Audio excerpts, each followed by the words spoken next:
How to filter restaurants by cuisine, rating, or delivery time. So here is what you need to do. First of all, open Grubhub app on your mobile device and make sure you are signed into your Grubhub account. Now, look for the filter icon, funnel shape, or short or filter button at the top.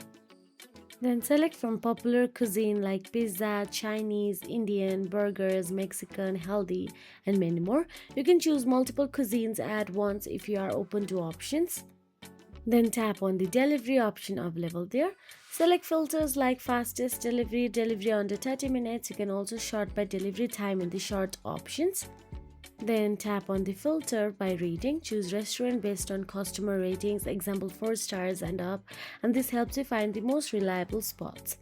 After setting your preferences, tap apply and see the updated results. The restaurant list will refresh to show only places that match your filters. And that is it. If you found this video helpful, please like, share and subscribe our channel, and thank you so much for watching.